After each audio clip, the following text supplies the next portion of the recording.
Thomas Soto. Les centres commerciaux n'ont plus la cote. En France, aux États-Unis, beaucoup ferment, Axel de Tarlet. Alors, c'est fini de passer son samedi après-midi à flâner parmi la foule dans les centres commerciaux. Exactement, c'est le journal Les Échos qui dresse ce matin une grande enquête sur nos habitudes d'achat et l'on constate qu'en France, comme aux États-Unis, de nombreuses boutiques ferment. Alors, chez nous, il y a eu Virgin, il y a eu les librairies Le Chapitre, mais c'est la même chose aux États-Unis. Vous avez par exemple en ce moment Radio Shack, c'est une enseigne qui est spécialisée dans les produits électroniques qui vient d'annoncer la fermeture de 20% de ses boutiques, plus de 1000 boutiques.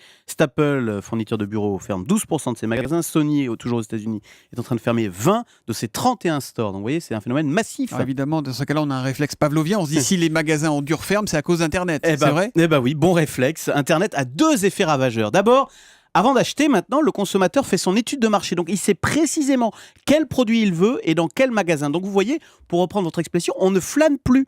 On va directement dans la boutique qu'on a repérée. Alors, évidemment, ça, c'est très mauvais pour les commerçants qui perdent tous les achats d'impulsion. Et puis, l'autre phénomène ravageur, c'est le prix. Quand vous regardez sur Internet pour acheter une télévision ou une machine à laver, à modèle égal, vous prenez le prix le plus bas. Logique. Résultat, Internet a provoqué ces dernières années une gigantesque course au rabais, tout simplement parce que si vous n'êtes pas le moins cher sur Internet, vous n'existez pas. Le résultat d'ailleurs, peu connu de cette course au toujours moins cher, c'est que tout le monde perd de l'argent dans le e-commerce, y compris, et personne ne le sait, Amazon, qui est chroniquement déficitaire. Non, mais attendez, comment ça va se terminer cette affaire alors ? Eh ben écoutez, on ne sait pas très bien, d'autant qu'il y a un autre phénomène qui émerge et qui va faire baisser encore plus les prix, c'est la comparaison européenne. Aujourd'hui, si vous voulez acheter une cocotte minute de telle marque, vous comparez les prix dans les magasins de France. Eh bien, on voit maintenant de plus en plus apparaître des comparateurs européens capables de vous dénicher exactement la même cocotte minute 2 fois moins cher dans un magasin en Espagne. Donc, vous voyez, Internet n'a pas fini de faire des ravages